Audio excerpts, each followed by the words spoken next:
Breaking news, ladies and gentlemen. We're here coming at you from No Dumb Idea Studios, where it seems a large creature is destroying the podcast.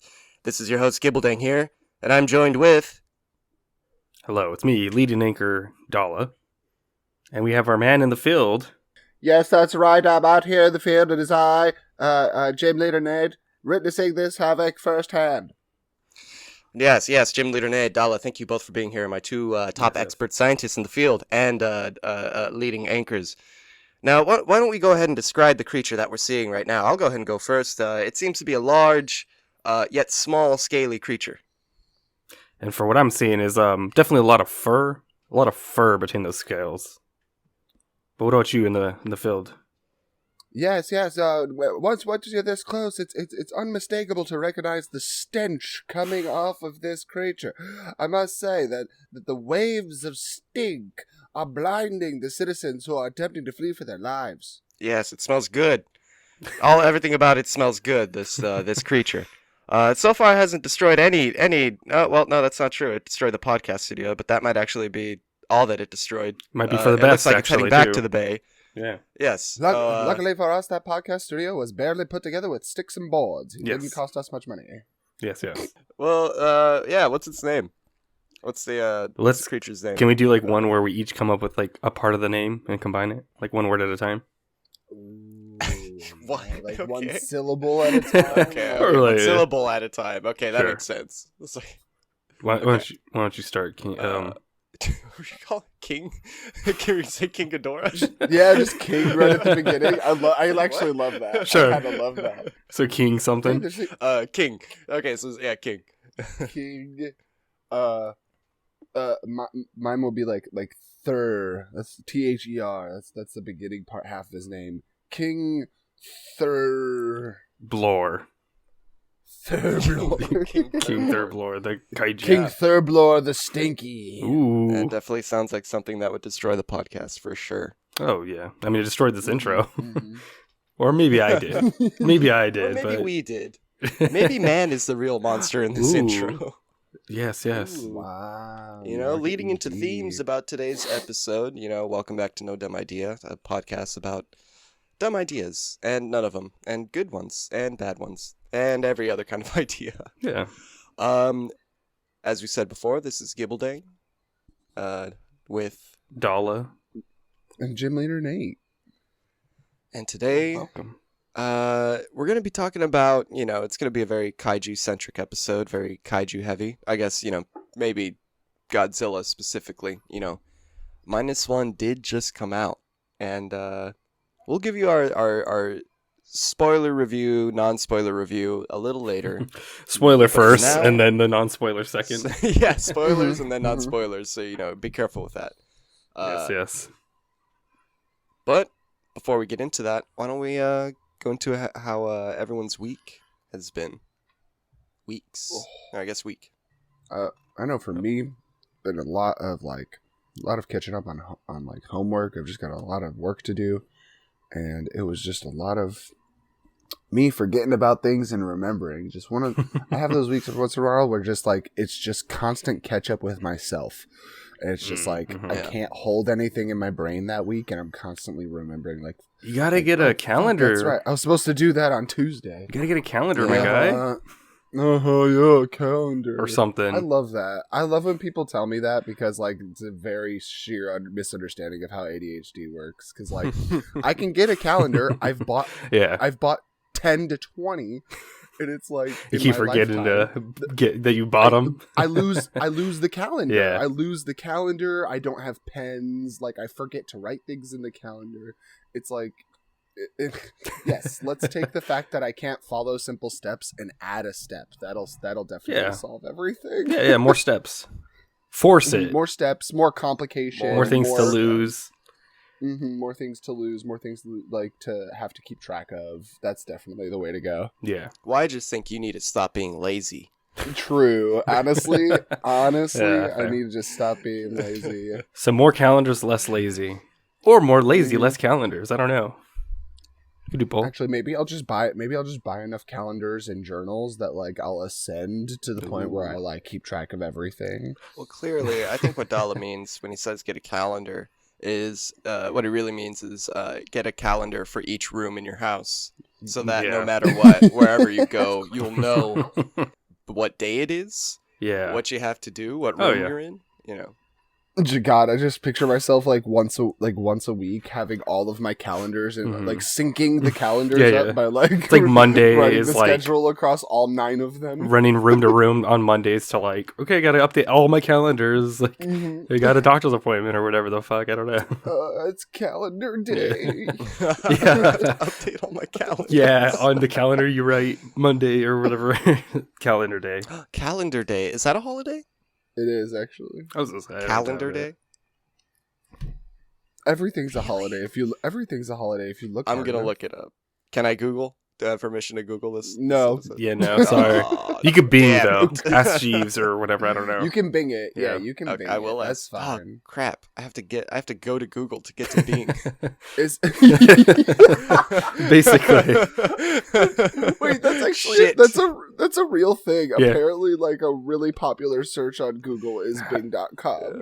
I think it's backwards. Oh no, I think it's backwards. Bing. Yeah, sorry, it's to get to backwards. yeah, like how do I get out of this? People who have Bing as their homepage on accident, and they Bing Google all the time.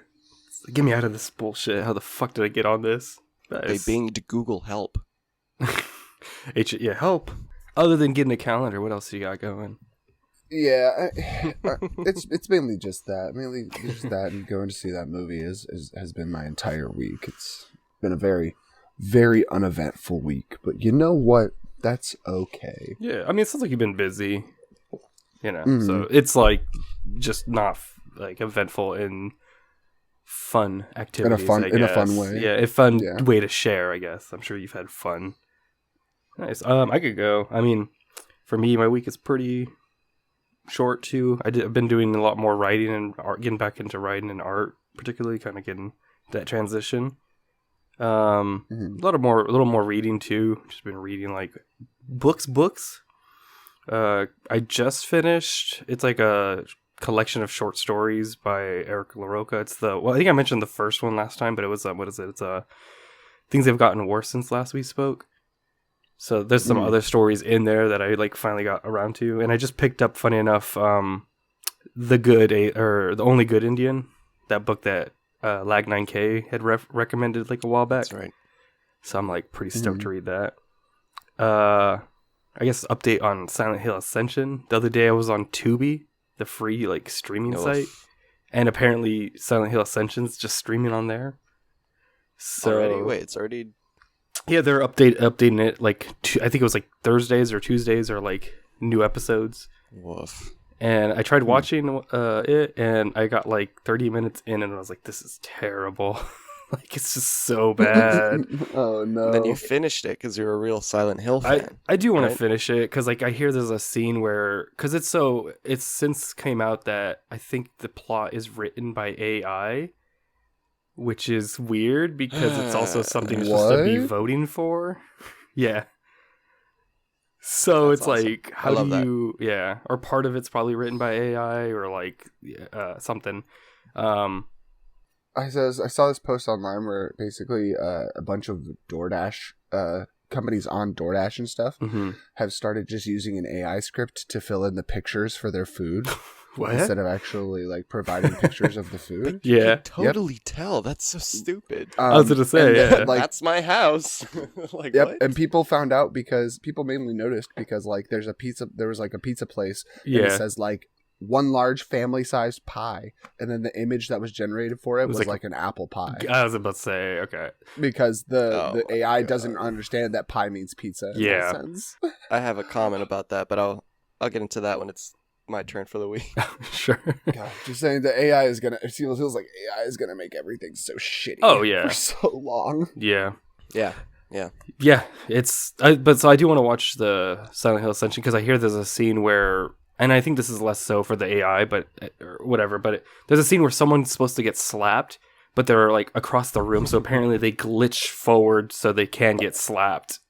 Hell yeah. It's I'm like, okay, I gotta see Like this. a huge continuity error. Yeah, like love or that. just a glitch, really, straight up. I was trying to look up a That's clip, but I couldn't find hilarious. any. But that's why I was like, maybe I'll watch it in context too and see if it fucking helps. But yeah, no, I think that's. I mean, the other thing I was weird is just this is literally a shower thought. Is I was listening to some old music I hadn't listened to in a while, kind of feeling nostalgic, and I realized I got to thank Rick and Morty for my love of giallo movies. Funny enough, like, Well, there you go, Rick and Morty. You heard it here first, Yeah. folks. What? Rick and Morty got me into I don't giallos. catch it. No, this is what. So, Rick and Morty, I liked it back in the day. I got into Harmon Quest, the show with Dan Harmon, because of Rick and Morty. Right. Then I got the Right. streaming site Verve, because that's where you could watch Harmon Quest back in the day. Okay. And on Verve, Okay. they had Shudder. And Shudder, I watched Deep Red and got into giallos. So it's like, I literally was like, I was like thinking about it. I don't know why it came to me, but yeah. I was just from an outside perspective. I was like, is Rick and Morty's humor somehow lead to Yeah, that? dude. Like, I'm confused. Yeah, you don't know all the colors. So who's the first person to show you Rick and Morty? Who was? Yeah. Probably just like it was popular, in college. I remember friends, we got together, watched like the Meeseeks episode, and like we were like, ha ha ha ha, this is funny. I hope this guy doesn't get like in trouble for like domestic abuse or anything. Allegedly. So you should really thank the college for bringing you Yeah. all together, or maybe True. which high school did you go to? Maybe I should admit, Mom, if you listen to this, Mom or Dad, I thank think, you, Mom and thank you Dad, for- or grandparents. for birthing me into Yeah. existence. Yeah, actually, maybe what are your grandparents' names? Dala Senior and Dalette Junior. Lady Dala, Yeah. Lady and Lord Dala. Yeah. But yeah, that's basically my week. Thank you, Mick and Rorty. Nice. Yeah. But Mhm. I so jumping off that comment about pizza, last night I ordered a fucking calzone, and I ordered it through DoorDash, and it was maybe outside, I don't know, it might have been outside my house for like 5 minutes, but we have these little alley cats, like a couple kittens mainly, and when I go outside, they have managed to nibble their way through the box. What the fuck? And like took a little like just a little bite out of the calzone.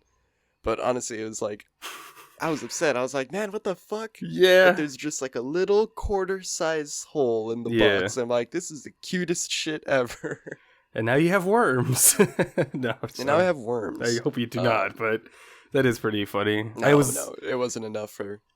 Oh, I'm sure you're They fine. didn't really like eat. Yeah. That I was thinking, like, it makes me think of that video where there's like a seagull flying off with the whole pizza. So I was like about to be like, oh god, did they like sneak away with like a slice of calzone or whatever you'd call it? That'd be so funny.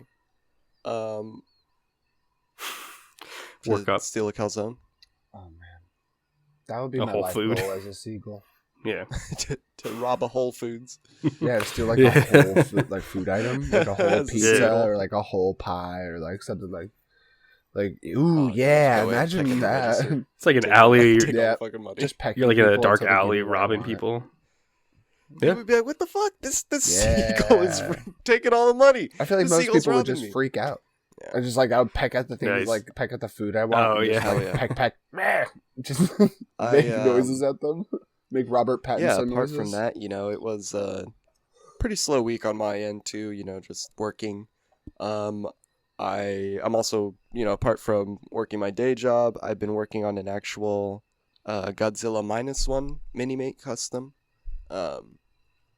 And I'm actually trying to make that in a way so that I could make molds of it and like make resin copies of it so that I can maybe try to sell for people to paint. So, trying to do that.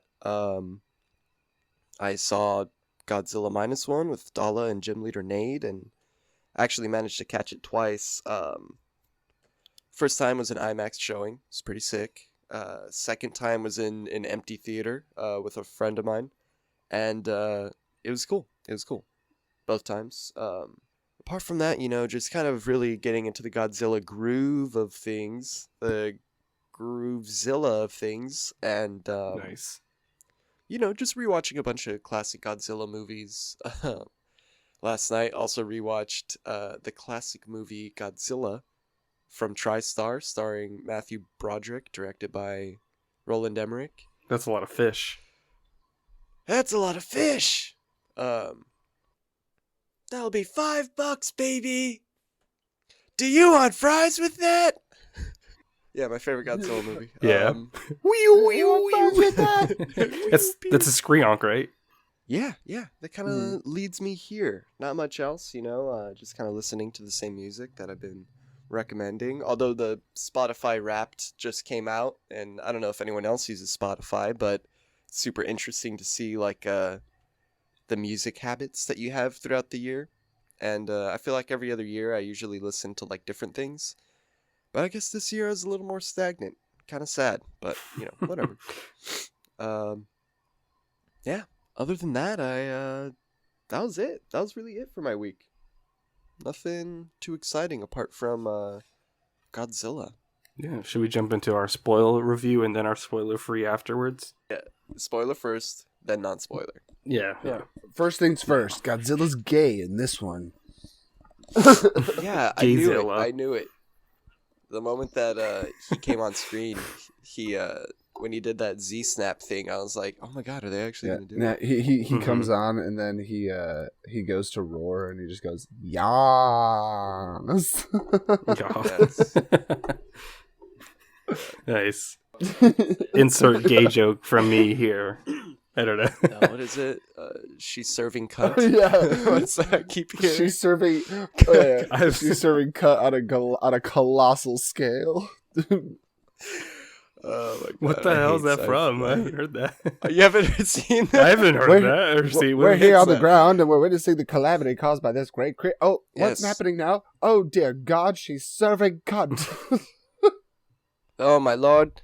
It looks like she just did her atomic Z-snap formation, and now yes, it does seem she is serving cunt And all here over the comes city. the death drop. Boom! The whole time. Oh my god! Yeah. Hell yeah! Oh my god! Fucking Godzilla 8 that day for sure. Yeah. So once that happened, I was like, "This is my favorite movie." Now I'm just picturing the But first time Godzilla shows up in that movie and just thinking she's eating. yeah. Oh yeah. Oh my god. Speaking eat of, it up.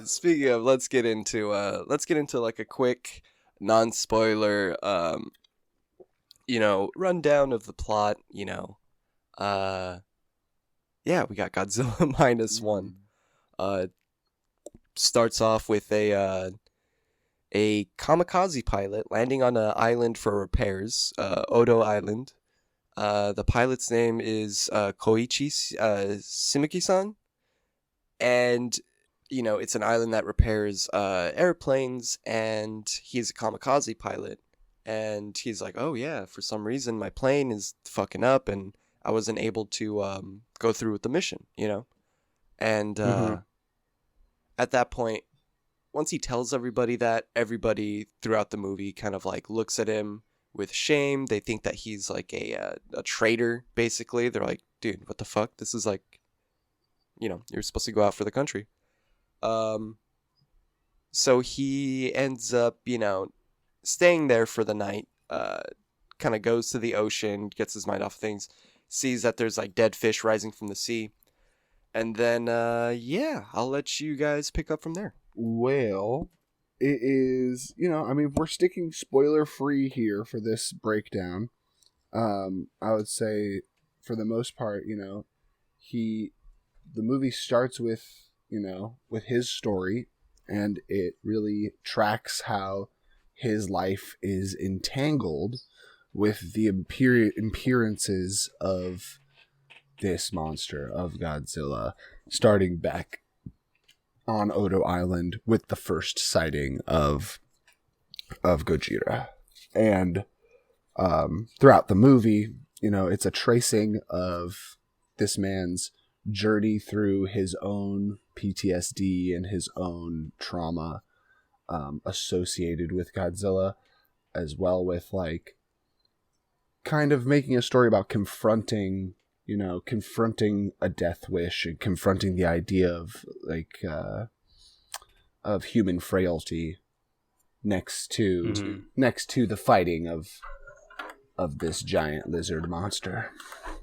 It's a very personal story for the main character and his interactions with Godzilla, but it's also a very everybody in the cast has a relationship with the Godzilla. It's all about their relationship with Godzilla, and like it's a all connection. about them overcoming together, like them trying to them unifying as a nation or as a small civilian group. Actually, well, it's almost like that too. It's in the wake of World War II. It's like it's about these Japanese citizens, who include a lot of like military personnel, kind of coming to terms with something so dangerous and so life-threatening that they rediscover their value for life, and how really their value of life and their and the sanctity of life didn't go anywhere, even though they all just got done with a war where they were being encouraged to lay down their lives for something that they didn't even believe in. Yeah, and it's like through that there's like the collective PTSD, like everyone's trauma that they all kind of like work through. It's working through trauma with violence. Let's go. Yeah.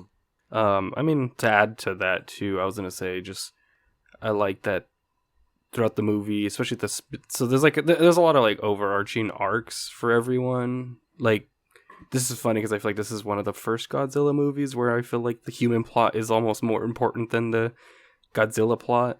Like, I love the Godzilla stuff for sure, but I don't know, there's less development, like, thematically, I guess, with God. Well, there's some, but like, I don't know, like there's a lot more to delve into. I don't want to get that's why I don't want to get into spoilers, but there's a lot more with like humans. Godzilla is, and then, like, one of the things I was gonna say like is a force of nature, whereas instead of like a character. Yeah, and there's some like forms of like evolution, I guess you can look into with it, but for Godzilla's portion. But the part I was gonna get into with the humans is there's like the whole like disrespect of what's the thing, honor kind of thing, with you're supposed to go kamikaze yourself, and he didn't, and then by the end of the movie everyone's kind of like, oh, okay, it's okay.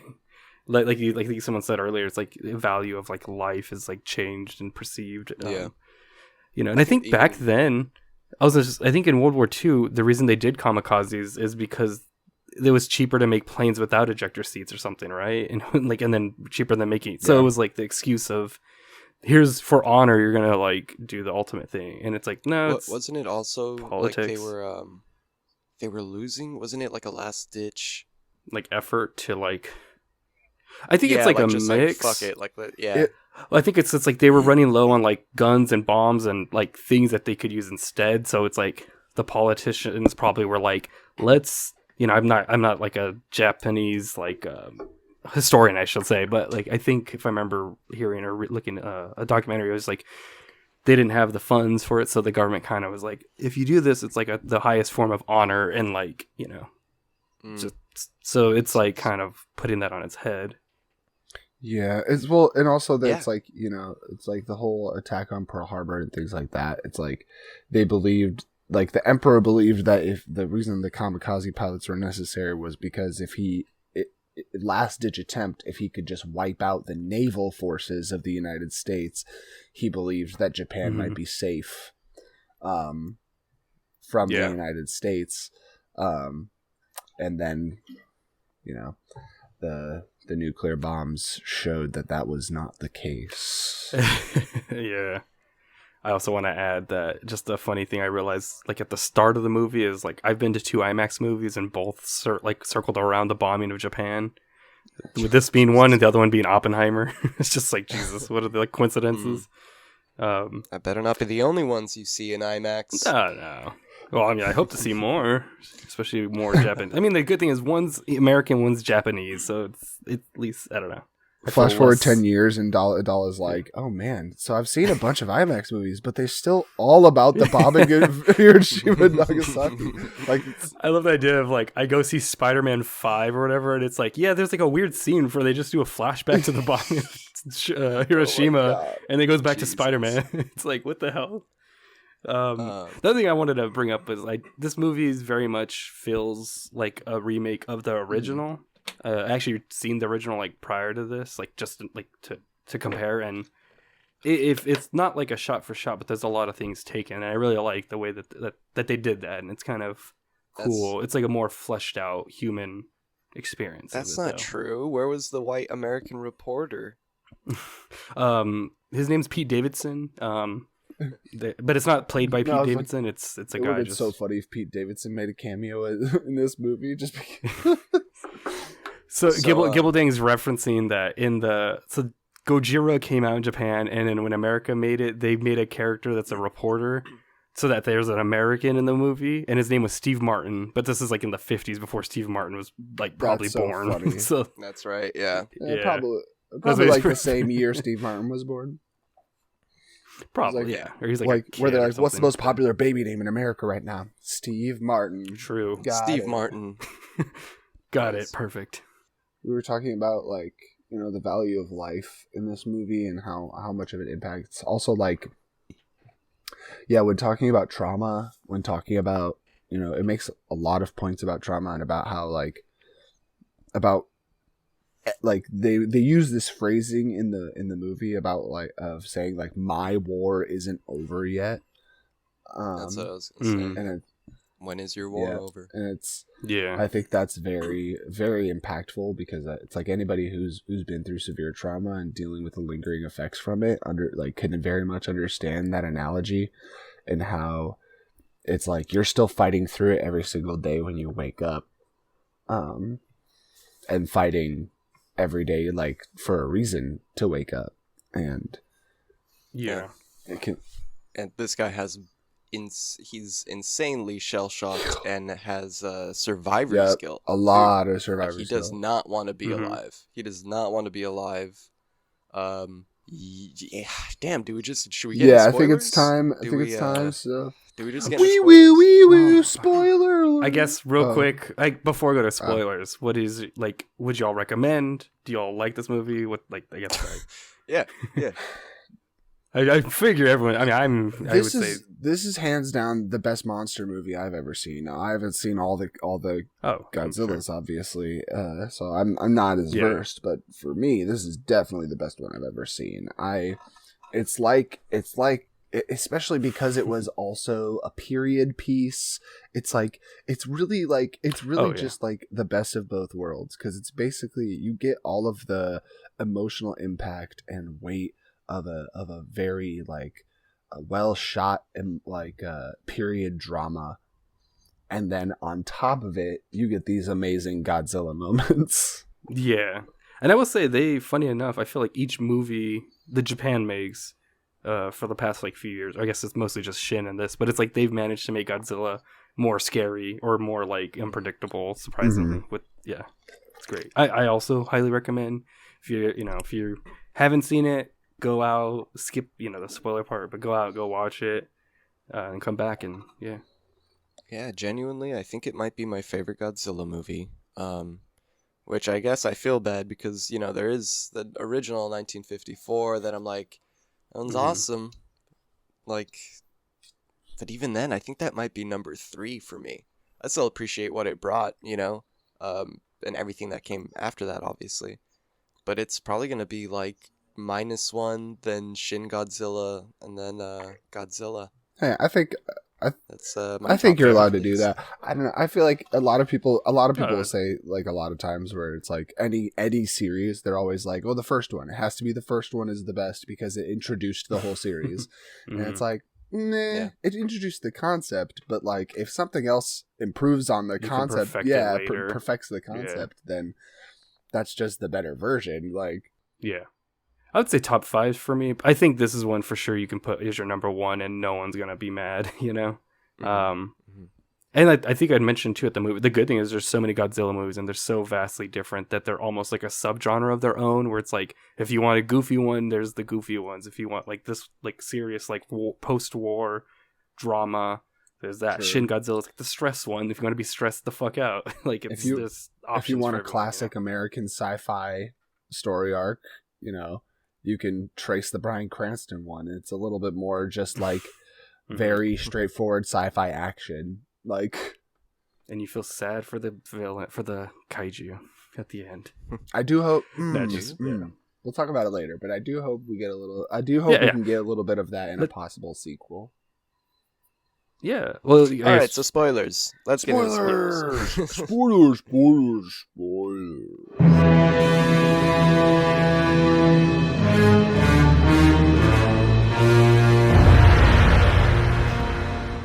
All right, so Koichi didn't want to kill himself. He goes to this island. They house him for that night. Some weird shit's going on the island, and he wakes up. Everyone's fucking rushing around. Everyone's going crazy. I They thought think they that were the Americans Japanese, are not attacking Russian. him. That's No, I was just joking because they said they're rushing around. Wah, wah. But basically, he's walking back from the ocean, or like from the beach, after he noticed all these fucked up fish that like were rising to the sea, like getting fucked up from the pressure. He's walking back, and like the sun set already. That's when all of the soldiers there are going crazy. They're thinking that they're being attacked by the Americans, and turns out that they're actually attacked by a fucking giant dinosaur. Shouldn't say he's giant at this point. I think Godzilla is more of the size of like a T-Rex right now. He's like dinosaur size. It's like a tree.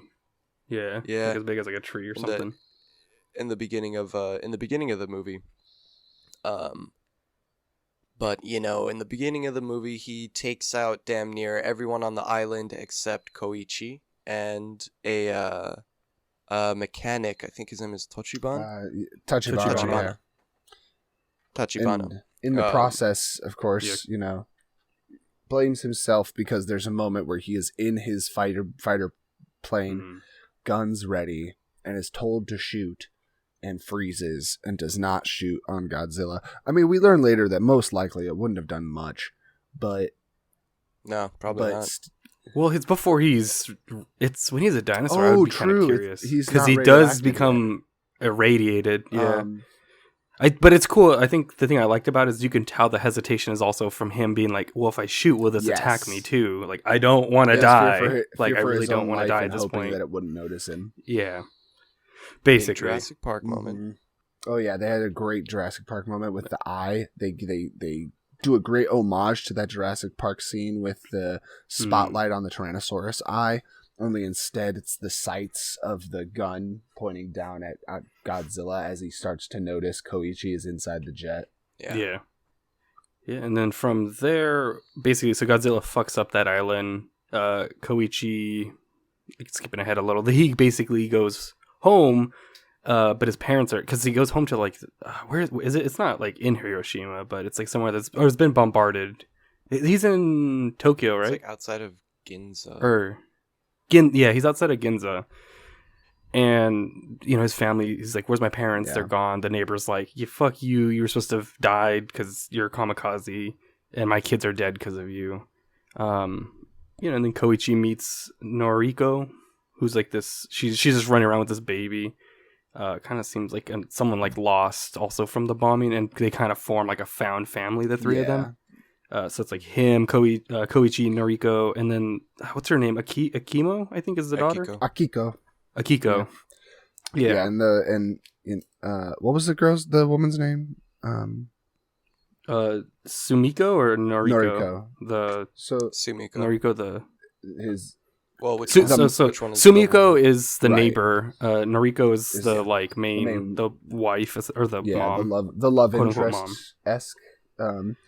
But Noriko, because Noriko and Akiko are like, Noriko is caring for Akiko because Mhm. Akiko's family also got wiped out in the bombings, Like bombarded. and and they talk about how like a lot of these neighborhoods they're in right there where his family was are neighborhoods that I don't think got bombed, but they said were all. Yeah, they were all lit on fire from the bombings, and so Yeah. all of these neighborhoods burnt down, and so people were trapped in the flames and died. And I kind of like that, like as a story choice, because it kind of pulls on the fact that a huge thing that they talk about with the bombings of Hiroshima and Nagasaki is like you have the initial loss of life from the initial blast, you know, which killed Yeah. thousands, but then the remaining effects of the lingering effects of it, the fires that continued for days afterwards, burning down even more neighborhoods and towns, and then even after that, the radiation that continued afterwards, killing even more people, with giving them cancer, and birth defects and things like that. It kind of like shows like, hey, like even like on the outskirts or somewhere else where that wasn't bombed directly, people were still completely decimated, and it just shows like the real effect of like real fallout. yeah, of, like, the fallout. other places fallout, that weren't yeah. even 76. It shows the Fallout 76 of it all. Yeah. Yeah, and then so Koichi, Noriko and Akiko, you know, kind of like a found family. Koichi kind of takes on a job. This is I think where you kind of first see his death wish, starring Charles Bronson. But his death wish to kind of, he takes a job where they sweep for mines in ocean, and there he meets like a group of friends essentially. I don't remember everyone's names. Do you guys have them off on Well, hand? they do. They're referred to as the Doc, the Kid, and Yeah, I was about to Captain. say they make it That's very right. helpful by Which giving is, them all like, nicknames. perfect. True. Yeah, and the Doc is such a great. I love his like look. He's very stylized. Makes me think of like a doctor from like Astro Boy or some kind of like Dr. Wily, or not what Dr. Wily, Dr. Light or Mhm. something. Kind of like attitude. Yeah, they were all very like, categorized or characterized very well. You know what I mean? It was almost. Yeah. It's interesting because it's almost like they were all like almost archetypal, very archetypal characters. Yeah. You know, like Totally. when they gave them the nicknames, it's kind of like you're kind of like led to understand as you're watching like that nickname encompasses everything of who this person is, and like the Mhm. Doc, when they get later in the film and they need to come up with the plan in order to kill Godzilla, the Doc's the one who comes up with the plan, and it's like, of course the Doc is the one who comes up with the plan. He's the Doc. It's like quintessentially everything they're supposed to be. You know, the captain, of course the captain is the one who's the most like ready to go back to war basically and ready to fight again. And The gung ho kind of And guy. Venturer. exactly. And of course the kid is the naive one who He's also- wants to put himself He's in not a kid. he's not, he's just the youngest of Yeah. them. He just hasn't gone to war. Just wanna be- yeah. And they call him kid because he hasn't gone to war. So I was gonna get it. So that's why I was like, I don't want people that haven't seen being like, they have an actual kid sweeping Yeah, for no, mines. I think it's Yeah. like implied. It's implied But- that he's 18, and so he like, or like Mm. whatever their cutoff age is for being drafted. And so Yeah. basically, like over the last few months, he finally hit the age where he would have gone to war, but he was too young when the war was actually happening. Yeah, and it's again playing with that like honor thing of like at the beginning of the movie, there's a lot of honor for going to have gone to Mhm. war and like having kamikazed yourself or whatever. By the end, it's Yeah, less I'm about trying the to think. honor of going to war and more about just the camaraderie of the shared hell that war encompasses. Mhm. So Koichi, you know, meets the whole team. He starts doing this job. You see his house start to Yeah. improve. You know, he makes money, and then eventually, you know, he does this for a couple years. We get a quick montage that shows Mhm. that it shows- you know the testing of The bikini which bomb Bikini was it? Islands. in the bikini, yeah. Yeah. They drop the bomb, and that's actually what mutates Godzilla. You get a quick little scene of like his skin and his eyes like burning over and then regenerating really quick, Well, and you hear like a faint scream. was it a testing? I thought they like talk about how it was a reaction to their ship getting attacked by something in the water. And that's why they found the ship that was blown up. That had like that was both a. Well, I think that leads that's to after. that's in Yeah. the same. It's in the same montage. I just Like, didn't yeah. get to that part yet.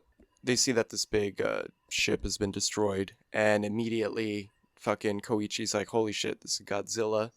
He starts looking around the ocean, and he sees that all these dead fish are rising. He's like, "Fuck, this is definitely Godzilla." The doc reveals that the U.S. government, or that the Japanese government knows that there's something in the water, and that the ship is actually, the ship that they're on, the mine ship, is actually going to be used to kind of draw the creature out, and Install.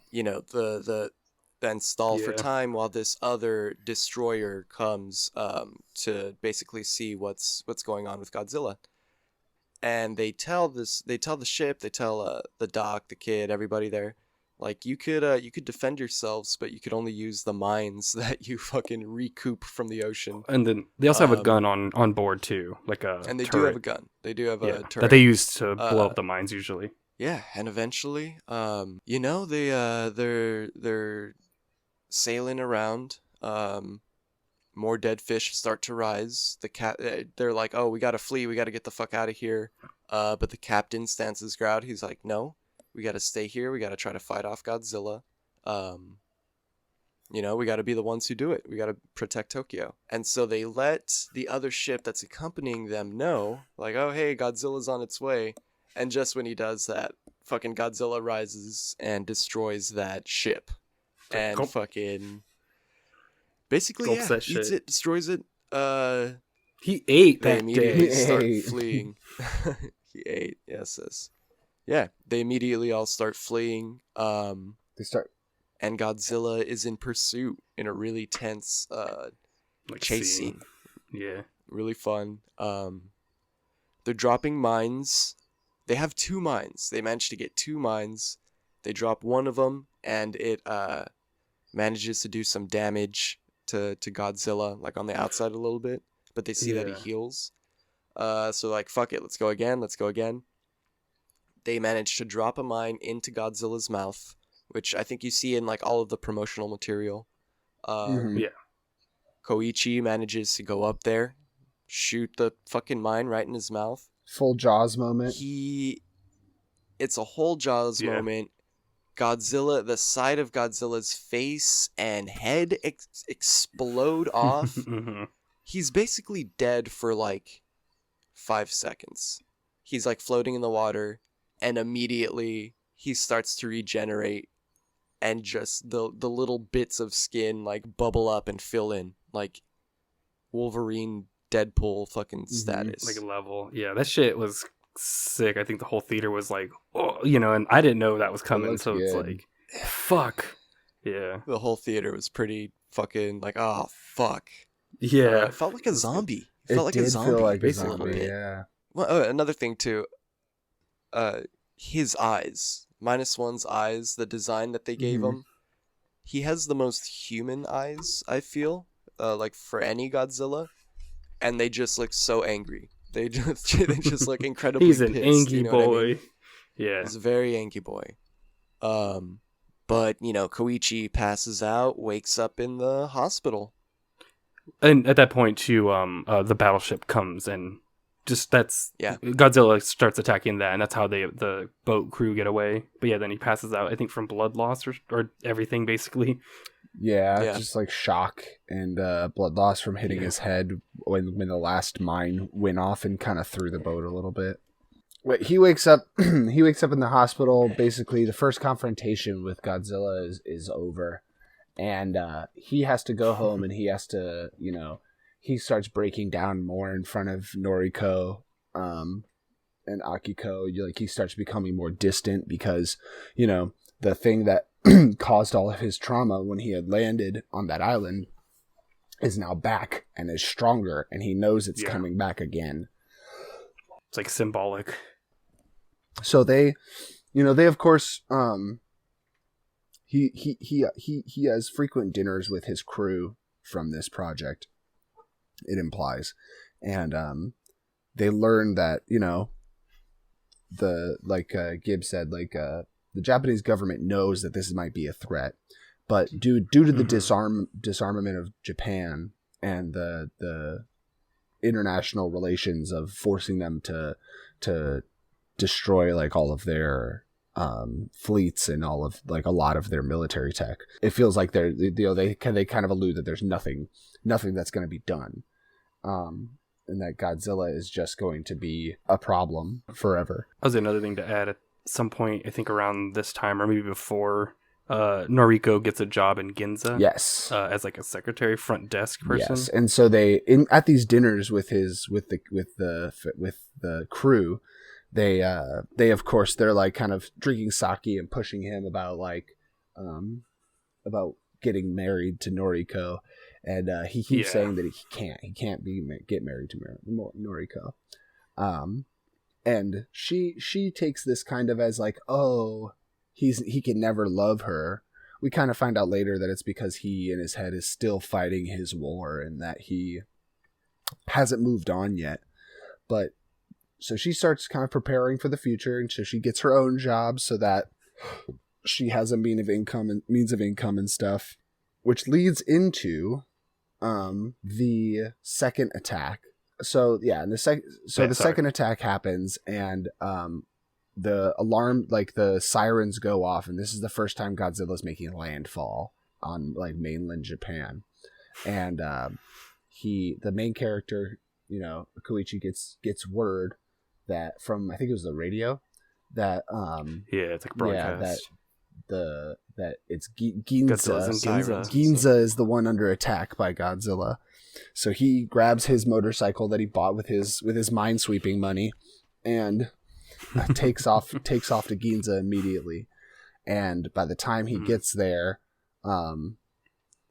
like on his way, meanwhile, the attack is happening, and Noriko is like barely surviving because she is on a train, and Godzilla grabs the train and is like swinging it around, and she's the only one who manages to not fall out of the train. Loved that moment. I thought that was hilarious. To be honest, that was one moment where like, everyone immediately tumbles out of the train. She's holding on to nothing. She literally is just has her hands flat on the seat and just is magically glued to the side of the seat as it tips sideways until she finally. Hey, that happened to me too. Yeah. when Godzilla lifted you up, she's just built different. I would. Well, spoiler alert for even later in our explanation, she does get irradiated, so maybe she has Spider-Man-like abilities. But Ooh, true. Well, I mean, everyone's like irradiated in this movie, probably. Honestly, it's the other thing that kind of is like, geez. So in this sequence, she manages to live. She manages to jump off of the train into a pool of water, and she's like walking shell-shocked through the streets as Godzilla continues to decimate the city, and then just as. Sorry, go ahead.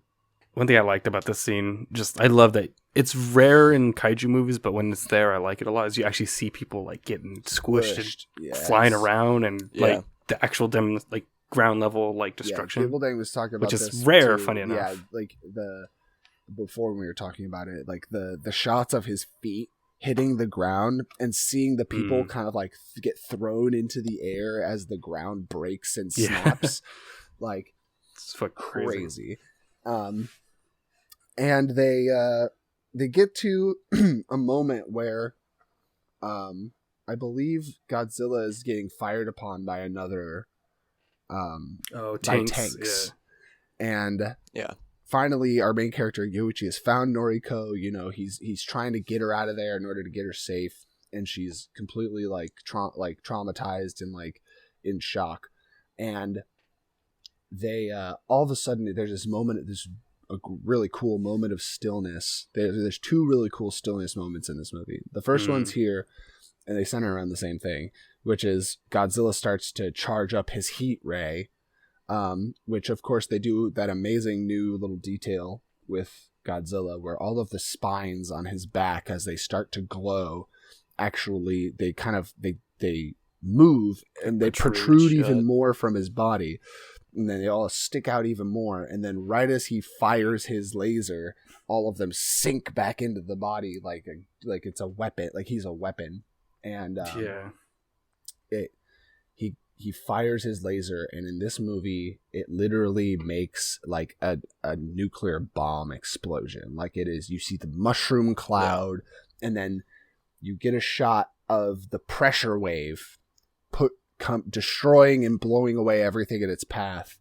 And right at the last moment, between some like two walls left up in the rubble, Noriko shoves Yoichi into a crevice, and she gets blasted into the distance. And when he stumbles out of the crevice, he looks around, and once again, he's the only one who lived. And like everything's around him is destroyed, everyone's dead, and he's just standing there screaming in distress, pissed at Godzilla. just like everything. So good. He's like, he falls to his knees and he screams. He like starts screaming at Godzilla, and then nuclear rain starts to fall, and that's like the perfect way to close that shot. The sludge just starts to rain down on him as he's screaming, and then I believe he walks back into the ocean at that point. Godzilla, like after. Oh yeah, because Godzilla. Yeah, because so I was thinking. No, but they say later. My guess is that he probably walked back into the ocean because it's revealed later that he can't use that beam like 2 times in a row. So maybe he like cool down time. Yeah, he he's like, let me go cool off in the ocean. Exactly, like he's gonna go like rest and recuperate and get his energy back now that he spent it all firing his nuke blast. And and so Koichi, now that Noriko is gone, goes back home and tries to keep continuing on, but is having a really hard time dealing with Noriko's death. And they have a little funeral service for her, and his team tell him, the Doc specifically, that there's actually that because the Japanese government won't do anything about Godzilla, and they still won't because they still can't. And in addition to that, the United States military can't help because they're all preoccupied trying to keep the Russians under control. The private citizens of Japan are going to have to put together their own group that is responsible for the destruction of Godzilla. Pretty intense. One of the best. One of the best planning scenes. Such great character motivations from everybody. Really great performances from the Doctor. The Doctor is my favorite side character for sure. Mine's Godzilla. He was an ex. True.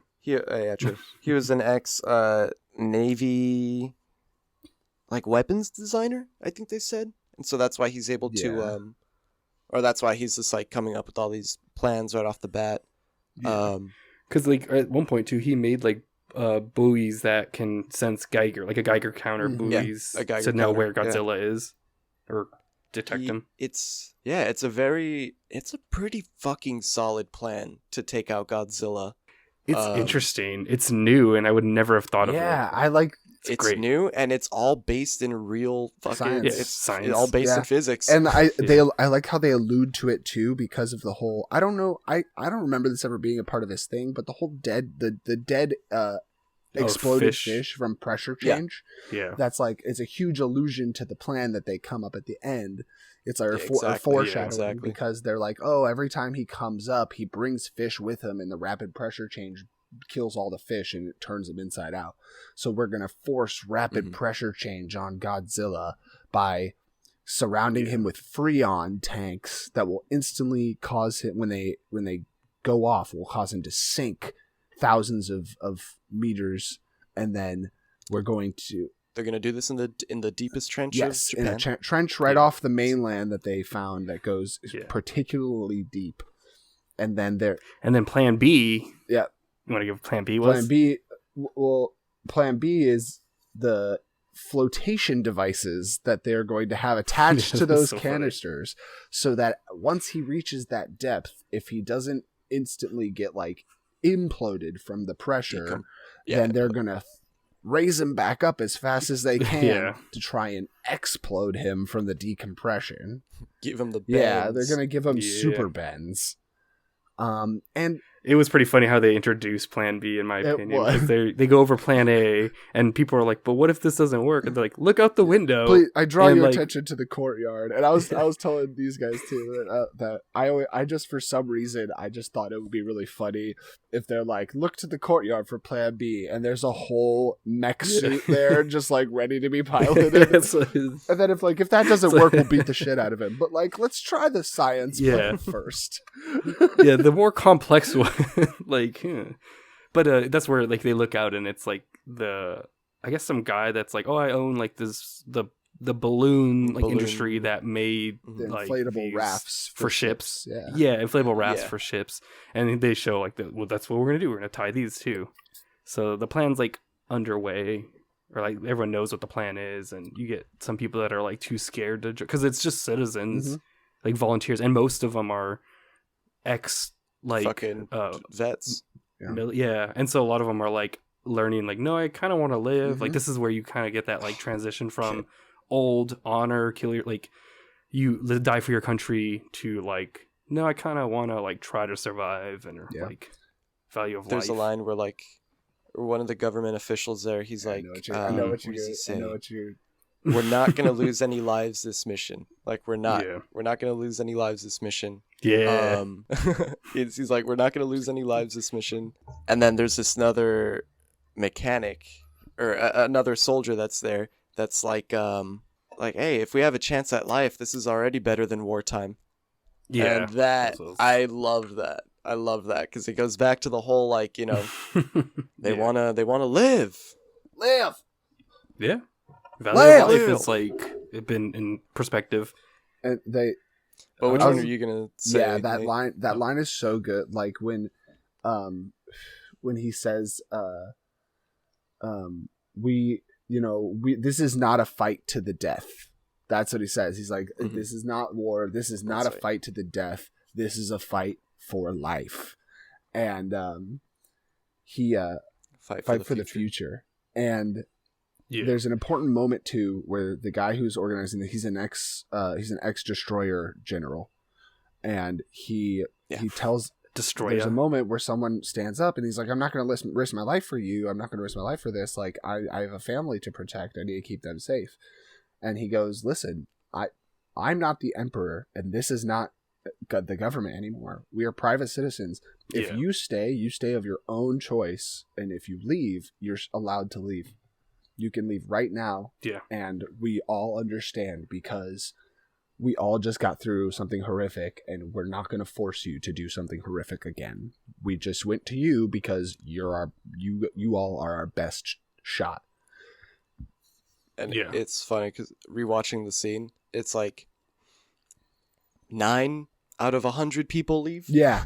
Yeah, surprisingly not. I thought it was going to be a lot of people stay. Yeah, I thought it was going to be like, oh no, we only have fucking 15 people left. It's like, no, everyone's fucking down for this. Yeah, most people are like, fuck Godzilla. I literally was expecting it to be like the boat and like another boat or something, like, just that crew. It's like, all right. Yeah.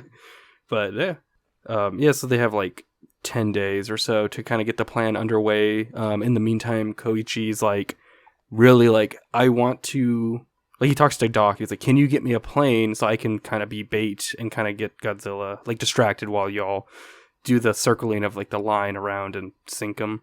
And then was it Kid wants to join, but the captain's like, no, you're too young, like you go, like leave, you haven't been in a war.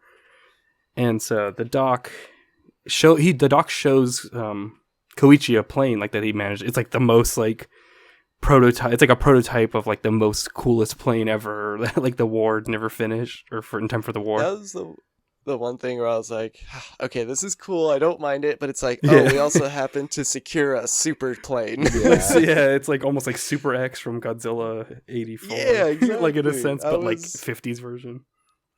That's what I was also thinking. Like the Yeah. Godzilla movies need their supercharged Mechs fucking or airplane whatever, vehicle, tech. you know. I think Yeah. they did a good job of kind of giving it a reason to exist, though, like because it was this, where they were like, oh, it's a prototype. This was a shop that was just helping work on a prototype, and it's a German prototype, and because it was never a part of the military, it didn't get shut down with the rest of the military when the war ended. So like, yeah, it's like not ready. It's not done yet. So what Koichi says, like they need engineers to help fix it and finish it. And so he's like instantly like, oh, Tachibana, the guy that survived like from the beginning. And so he sends out like a shit ton of letters to try to find him. And it's funny because eventually, you know, after like the attempts, he's like walking home from the bar, and you just see Tachibana kind of follow him, and he starts beating the shit out of him. And you're like, whoa, what the hell? Yeah. And then he's like, why'd you say that? Like, Tachibana's like, why did you say I was the reason that they caused all the deaths on Oda? And Koichi's like, I had to say that because I knew that would like draw you here. And he's like, here's my real plan: is I'm gonna like kamikaze into Godzilla and explode because I saw he's vulnerable on the inside. And so eventually, you know, gets Tachibana's like approval to kind of like help with like a little team to build up the new Super X plane, which is pretty sick. Yep. There's a nice moment in that scene where they focus on the fact that this whole movie he's been carrying with him these pictures in a small little folded piece of paper, and it's the family photos that all of the crew members on Oda Island had on them of their families, and when they all got killed by Godzilla because he didn't shoot, he kept the pictures with him, and that's like as like a physical representation of what's haunting him and like how he feels responsible for their deaths. Yeah. There are actual soldiers that like do that completely for people that they don't fucking know. And that's the thing that I was thinking too. Like, he doesn't know these people at all, and like he's there looking at their pictures every fucking day. Guilty. Like, oof. Also, it's just a lot. There was one thing we didn't mention, which was that in order to get Godzilla in the right place, the plane thing is a backup, because the main plan is using an underwater sound emitter to play a speaker to play Godzilla's voice back into the water, so that hopefully Godzilla like a territory thing. Hears it and thinks like, who's this other Godzilla? I'm gonna go fuck him up, and I'm gonna go fuck him or fight him. And it works way too well. Basically, they imply that it worked so well that it failed. It almost fucked everything. Right, so one thing I did actually, we didn't kind of really talk about too much is, so while Koichi is gone, or after Noriko dies, Akiko is watched and babysat by the neighbor Sumiko, who is the one that originally was like, oh, your family's dead, you should have died. My kids died because you didn't die, basically. Yep. And so before, it's like the day before Godzilla is like predicted to come, and what's his name? Koichi, like, he puts his daughter to bed, and he gives her like a packet, and like later on, and he leaves, and like later on you see that it's like money, and it's for Sumiko, and it's kind of just like, hey, take care of the kid, because I'm not coming back. I'm going on this on this death mission. Yeah, and then there's like a scene too where they're getting ready. Koichi's like in the plane, and what is it? It's Tachibana is like, okay, going over, like, it's all done. Here's like the thing you push this to, like, arm the bomb. Yeah, because there's like a bomb. Yeah, he's like, I got you like the biggest bomb I can get you. Here's how to arm it. And then it's funny because it's like, and then the second thing, and then it cuts away, and you're like, as an audience member, I feel like we're all like, okay, I know where this is going, I think. But which I want to I'll get to that later. One thing rewatching the movie, and it's not even like, it's just like a nitpicky thing. The scene where he gives the money package to his daughter. Mm-hmm. She's asleep. He just puts it next to her pillow. And then like she wakes up and walks it like with it to the neighbor, Sumiko. Yeah.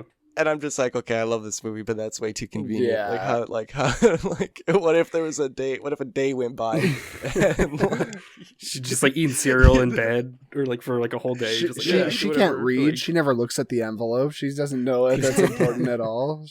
It's also the other thing too is hard to tell how old she was.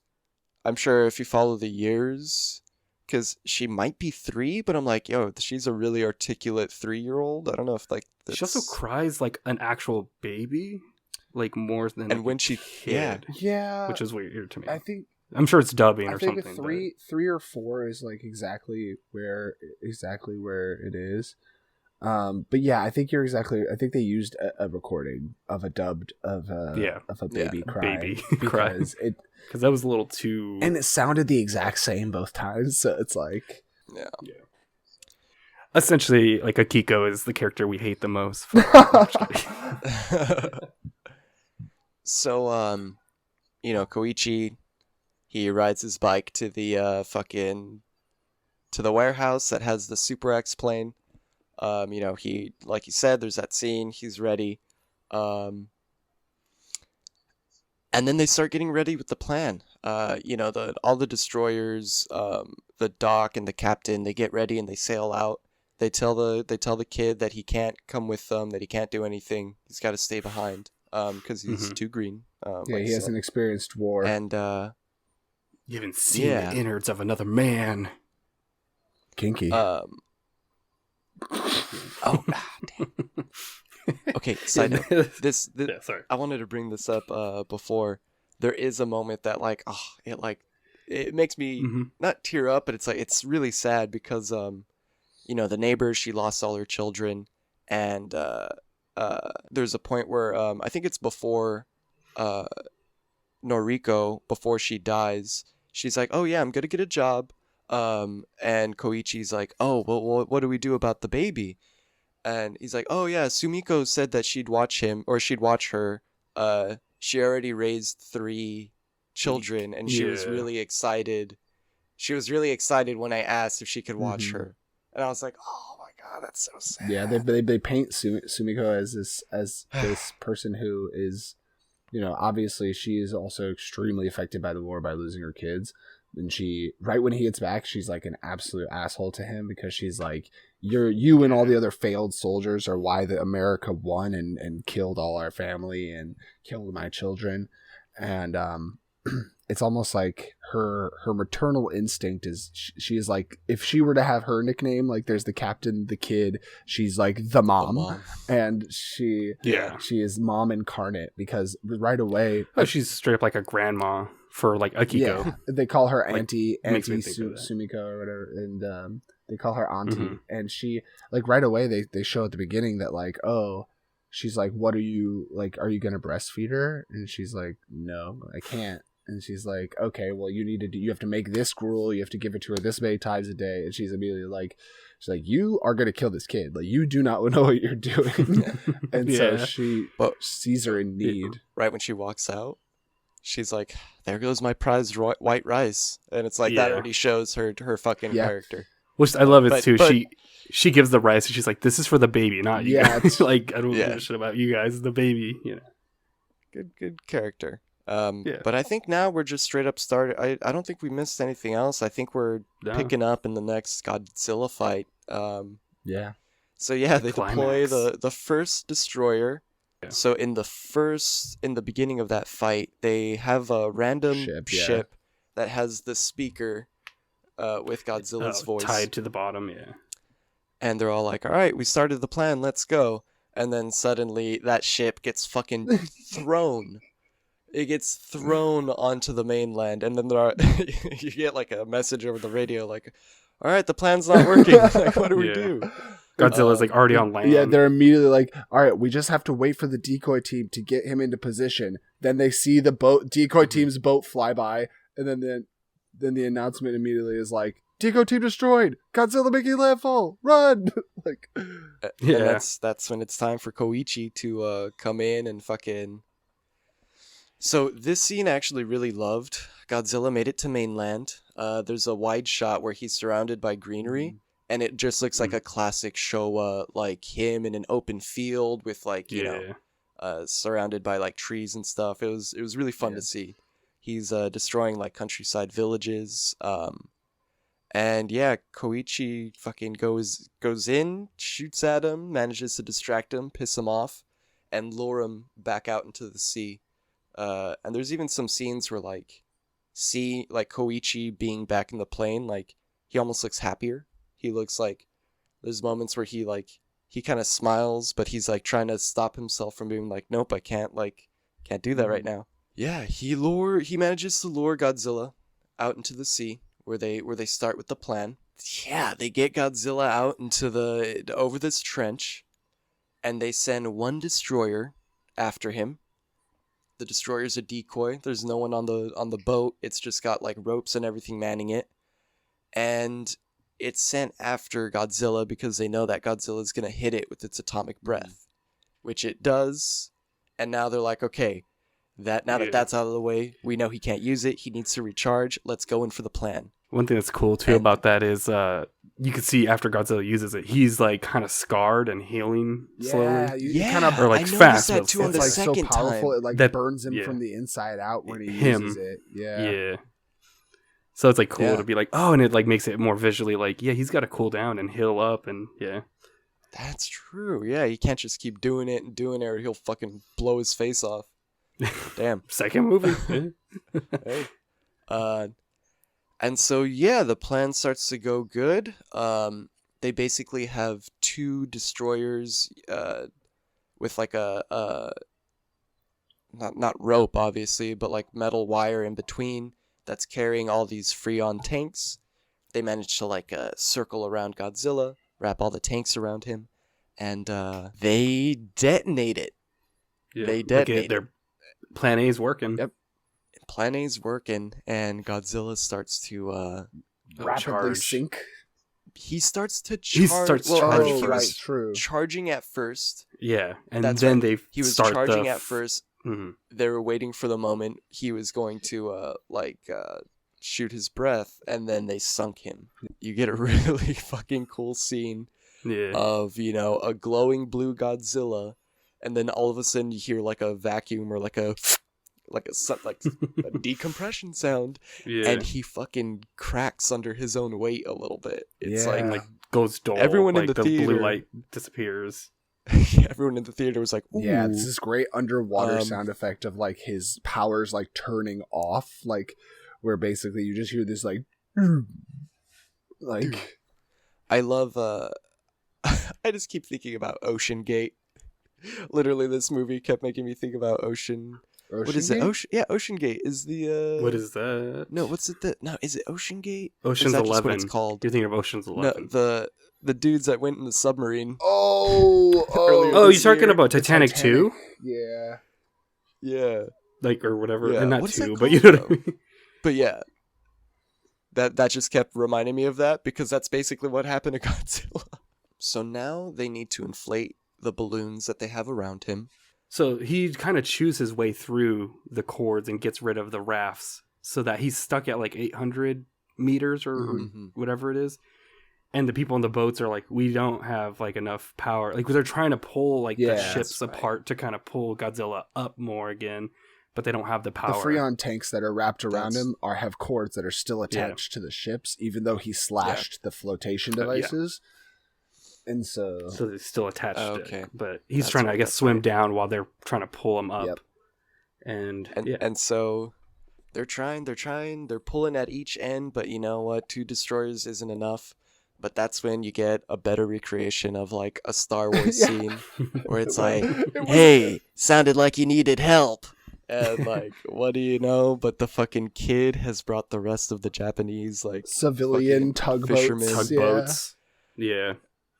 There's like 50 tugboats, and they're like, all right, let's do this. Let's all hook up to the and a bit of movie magic. They all just kind of like instantaneously connect ropes, and like it's like all of them had perfect lasso masters who were just like, yeah, and then like all of it was just attached in a matter of a couple minutes, and it was fucking awesome. It's better than any Star Wars thing had done recently. See, like those or any kind of, you know absolutely. What I mean? It had more weight to it, even because like.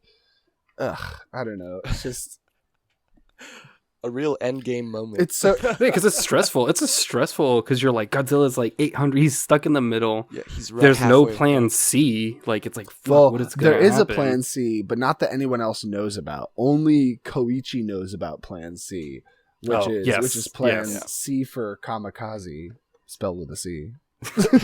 Well, spelled wrong. And so True. they managed to pull these ships managed to pull Godzilla up to the surface.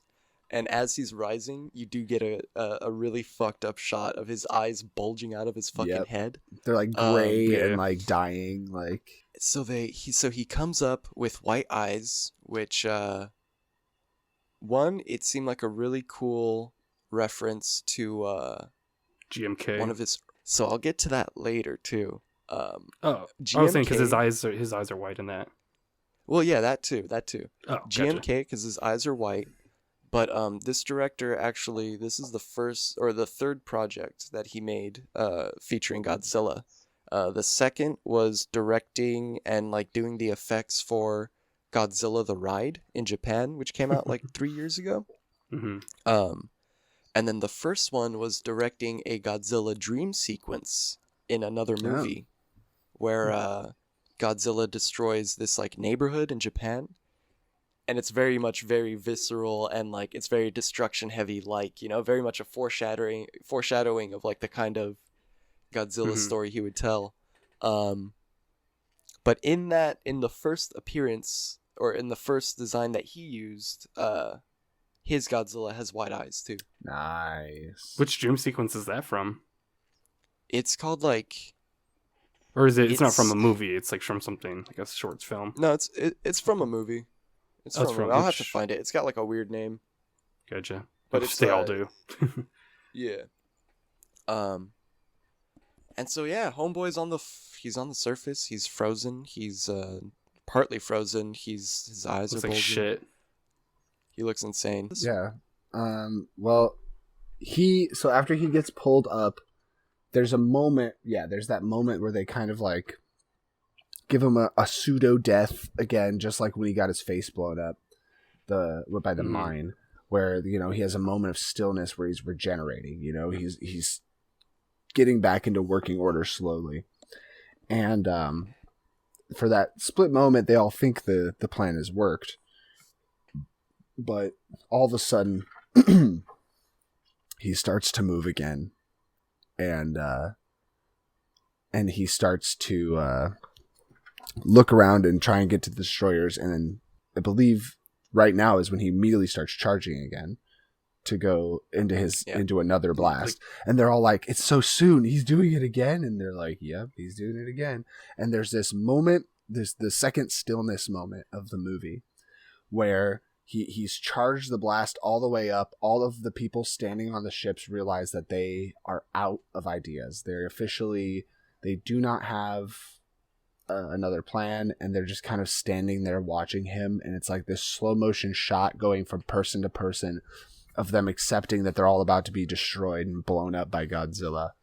And right before he can unleash his atomic breath, Koichi swoops in again with the tail wing and starts shooting at him again to distract him, and successfully pulls Godzilla's attention back to the plane, and baits him in just the perfect way where he's flying in and is able to get Godzilla to point his beam at him so that his like while he's charging, so his mouth is wide open, and he like flies in, hits the last few levers, and then from the first view you see just the plane like smack into the crumple into his mouth. Right before the explosion goes off, and he successfully decapitates. He like exploded his whole like upper half. His fucking head off of his neck looked like in a cartoon when they give someone an exploding cigar, and like the end just and it like that's what his neck looked like. So it just blew his head and neck off, and it kind of implies that because Godzilla was charging his laser at the time as well, it's like the laser kind of starts shining outside of like through his body, and basically like the energy has to release somehow, so it just like it bursts out of all of the of a bunch of different cracks Little of beams. beams of light. Yeah, it's just cracking. Emitting from Godzilla as he starts to like split apart and crumble into pieces. And as he does, the characters look up and they see a parachute. And that's when the official reveal of Koichi having an ejection seat happens. Like Dala said, like when they point it out, they're a little heavy-handed when they like are doing the foreshadowing. Well, you could tell. Like But I don't think anyone. but nobody cared. cared. No, It's good because it fits the theme of the movie too. Yeah, a predictable really story fits. is a well structured story as well. Like a lot of sometimes. Usually, Sometimes. yeah, it depends. It Can be. yeah. Like sometimes No, this one is great. Sometimes it works just perfectly, and he falls out, and they do a nice little cut back to the scene of Tachibana explaining the plane to him, and the moment where they had cut away. He explains that there is an ejection seat, and he looks up at him. He's like, "No, Tachibana," and then Tachibana just plants a hand on his shoulder, and he's like, "Live, Yeah. you need to live." And he's like so happy when he hears that Koichi like survived, I think on the radio or something. You could see him like he's like, yes, like sick, and it's like, okay, cool. So he's full circle too, development. Yeah, where they changed. So he good. kind of grew from being convinced that Koichi deserved to die because he caused the deaths of all those other people, to also finding his own value of life and how people, just because some people die, it doesn't mean other people have to die with them for honor. And there's this moment where they pull him back aboard. Everybody is going back to shore. They've successfully defeated Godzilla. And this whole time while this fight is happening, Sumiko back at home has gotten a telegram. And she, like, they do the thing where she reads the telegram and she's like, oh my God. And then they don't say it right away. Yeah. And she grabs the kid and she heads downtown and she meets, and right as Yoichi is getting back onto land, Sumiko shows up, and she shows up with Akiko, and he's so happy to see her, and he's like confused why she's there. And she just hands him the telegram. And he reads it, and they give us this slow motion, cut to cut shot of him, going as fast as he can beelining to the hospital in Ginza, where he finds out that Noriko is alive. She never died. Hospital. Yeah, she was somebody found her in the rubble, and maybe presumably I wasn't sure. They implied this, but I'm not sure. Like, I assumed at first, it's like, oh, she must have been in a coma or something. But then when he comes in, she says, "Is your war over now?" And it makes me think that she purposefully did it, like told them, like, don't tell him, like, until this is all over. Nah. Like, I think its history is like that. They probably found her and like, we don't know who the fuck this is, and we have like 50 billion people that we also don't know who the fuck they are. That was my guess, is that she was like unconscious and she just couldn't answer questions. Maybe, yeah. And so like they just didn't know who she was for a while. She's fucked either way because of all the radiation she probably took. I mean, everyone in the movie, really. Especially, after explosions and stuff, you hear it in fucking real life shit. Like, people aren't found for days. True. You know what I mean? So it's could fucked. take some time. Yeah. I will say with this twist, I was kind of earlier when she had died, I was actually like crying a bit, and actually I remember I had to leave because I was like, all right, this is getting fucked. I need to decompress. So when she was like, oh, she's alive, I was kind of mad, to be honest. Yeah. I do think it fits, I guess, with like the story of like, oh, like live, kind of like value of life. But I also think if she remained dead, there's also that like you could still have that like component. So I feel like I'm kind of, that's my one nitpick is I'm not sure if I prefer her alive or dead, I guess, as far as the story. That was your first, you said that was your first cry of the year, right? And that you wanted to save it for something better? Yeah, I was trying to save it for when I watched The Flash, but I guess fucking Godzilla Minus One. I can't believe I just cried for this alive woman. What the fuck? No. God, she should have stayed dead. That was like the one thing that I did not guess, like for sure. It was like, oh, like where's he running to? What's going on? And it's like, oh, what the fuck? Like I did not expect. I mean, once he was running, I was like, oh, she's alive. Yeah. But it fits either way. I think at the time I was just kind of like, oh, like I said, it's like I'm on the fence of like if I like that or not. It doesn't add or take away too much, really. See, I thought maybe, I don't know why, but I thought maybe at first the letter was gonna say that his parents never died, and that like it like it's been like 4 years. Yeah, but it was like it was gonna say like, Yeah. oh no, like when their house was destroyed and they assumed their son was a Mhm. kamikaze pilot. Like, you know, so they moved after their house got Yeah. destroyed because he's not coming back. No one's coming back to this house. But then, See, I thought it was instead they also revealed during the movie that his parents had actually left him or left him a note on like the day he was gonna leave. That was like, no matter what you, or no, he says this. He's like, no matter what you do, come back alive. They knew he was a kamikaze pilot, and like, we don't care about honor. Come back alive. Period. I was like, for me, I thought it was like when Sumiko got the letter, like in the beginning, I was like, oh, maybe that's a note explaining like, hey, I gave you the money in case I die, but like I don't plan to kill. Right. You know, like come to the bay after, like at like whatever to meet me there after or something. But then that's not what that was. Yeah, but yeah, great movie. Great, I highly recommend. Didn't even mention the twist. Yeah, the twist. So at the end, Noriko, Spoilers. she, you know, Yeah. they embrace, they break down, they hold each other, and you kind of get a close-up shot on Noriko's neck, where it looks like Oh yes. some veins they're very much in the shape of like Godzilla's spines, like, but it's like inside her veins. You know what I mean? This black kind of like growth. She's got the mark growth from Berserk. starts to spread through her neck. Yeah. And then right after that, we get a cut to the bottom of the ocean where a part of Godzilla is Just regenerating. like a hunk of Yep. it. Yeah. He is Floating to sinking and slowly coming back. Watching it again, I think it's the top half of his head, which makes me Okay. think that his brain is gonna.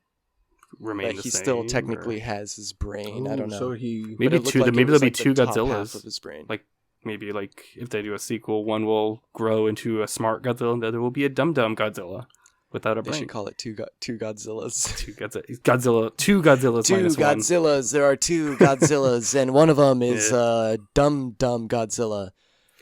Yeah, we I mean, like I Rick guess- and Morty. I guess I like Jalos. I guess to like go into it, like what would y'all want to see in like a sequel? Like if they Such a did hard one, question. if you know, and I think this is very much could be on its own, kind of like Shin Godzilla. I will go first, I guess, to Yeah, let y'all absolutely. think. I think I would personally want to see another kaiju be introduced, kind of like if maybe one of them, like I don't want to see two Godzillas. I want to see like Godzilla, and maybe the other one turns into like Biollante or like a space Godzilla, like another kind of weird deformed creature that was like, you know, I think that's one way to do it if you want to like be how to explain another kaiju coming, and that's just because there hasn't been a Japanese Godzilla vs kaiju since like Final Wars, I think, like as far as movies. I think it would be kind of cool. I think we talked about if there's like a giant time jump and the next movie takes place in like 84, kind of like to mark the anniversary of like the Heisei era beginning. Mhm. To kind of like be, and like maybe it took Godzilla that long to like regenerate, or the two kaijus. Mm-hmm. One thing I thought of too, actually, like after watching, was kind of like, I'm curious. This is just like more for fun or for like a fan thought on my end. I'm kind of curious. It's like, I wonder what it'd be like to watch this movie and then follow this with Shin Godzilla, with the thought of like, what if like Shin Godzilla was like the repair of that?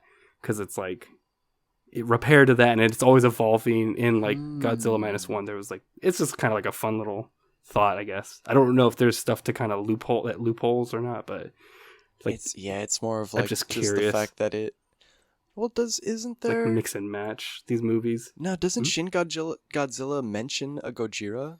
That's why I'm thinking, if you Huh. replace the OG, what if this is like what led to that, and Yeah. that's why he looks all weird and goofy, Oh, because that's and maybe how he regrew.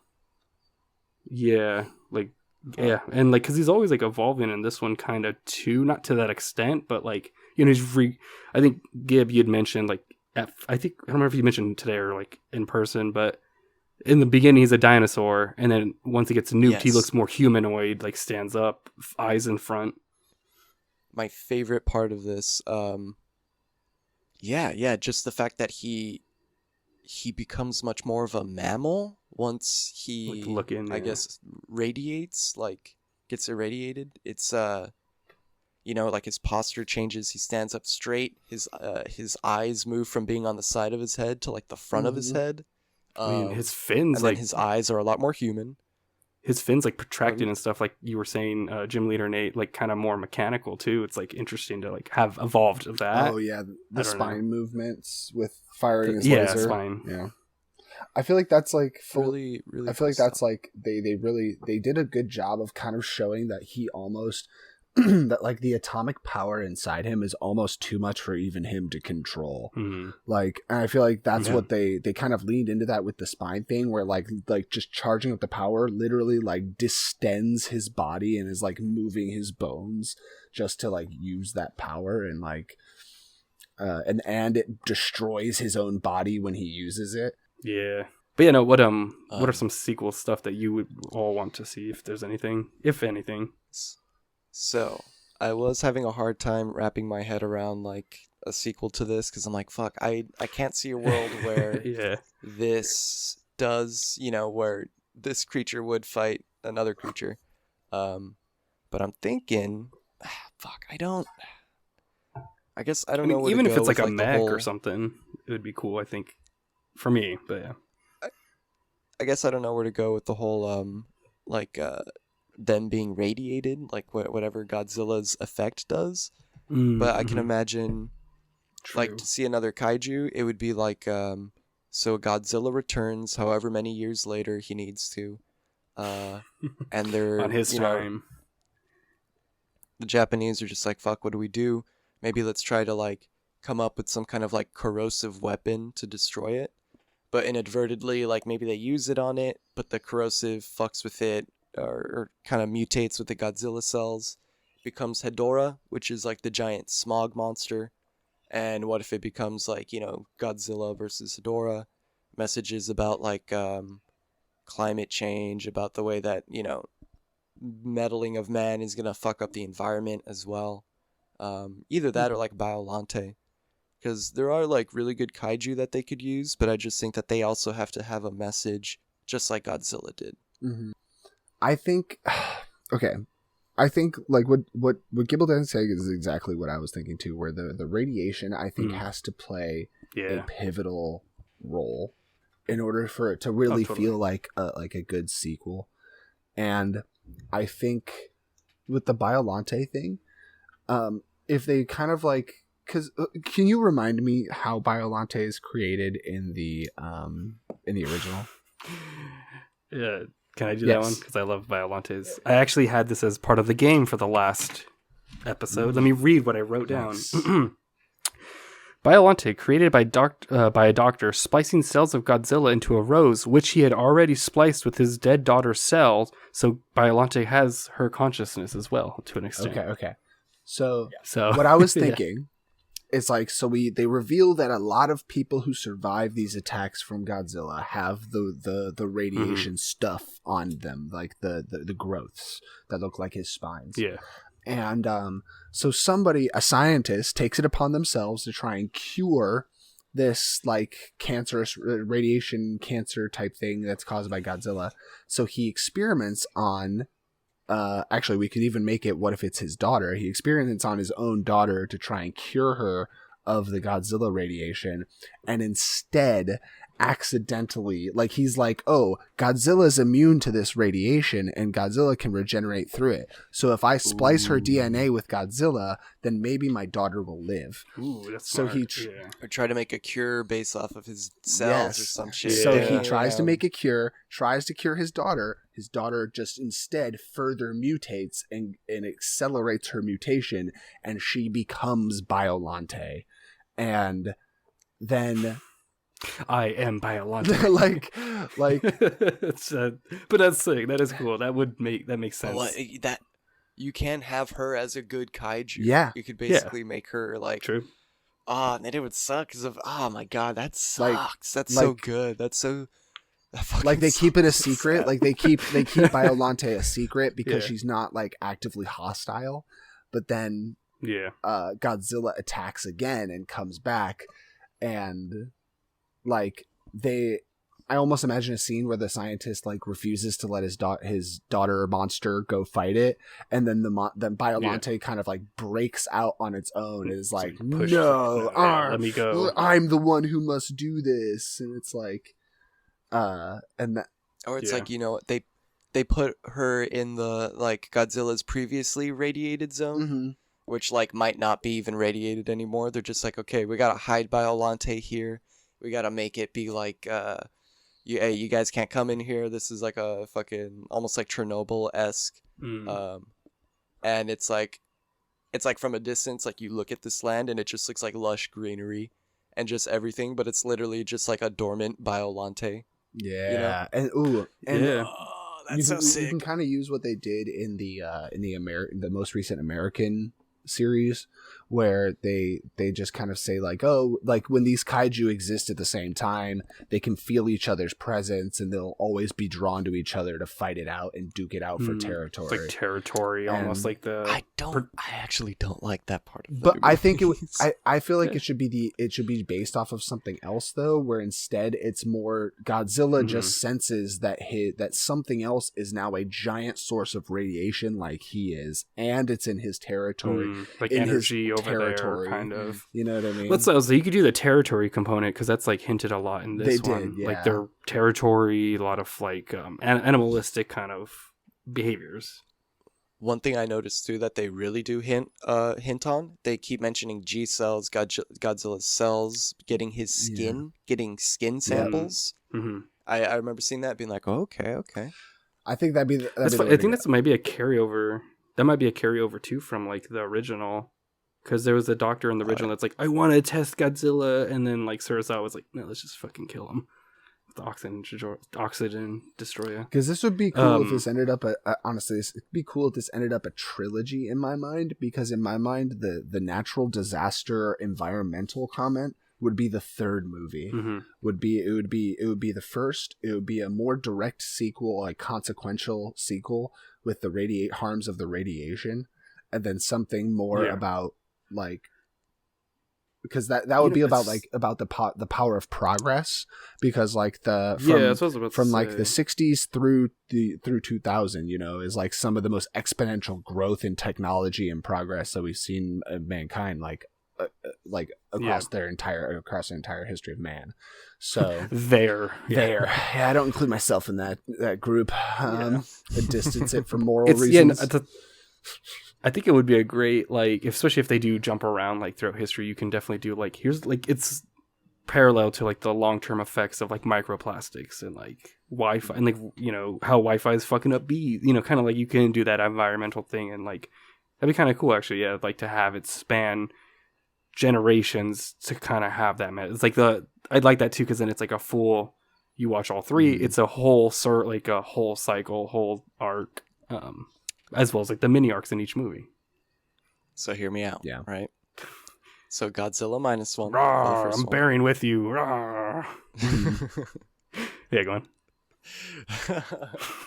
Sorry, I just had to. No, that was good. But I didn't even say bear, right? I know, that's why I was like, okay, that's why. That was the plan. I'm hearing you out. Wait, what? yeah, shit. Yeah, go on. That was good. Godzilla Minus One for the first one. The second one you call Godzilla Zero, right? And then you end the trilogy with Godzilla. I like it, but I also hate it because it's just. I mean, but the thing I Yeah. like about it is like Godzilla movies are already all fucked with their names, so it's like it's not gonna really add much more confusion than it already is. So it's like, why not? That's cool. Why not? Can we call it like but Godzilla yeah. 1? So it's like Gwon, like for Oof. short. Oh, Godzilla One. Ooh, yeah, Wan.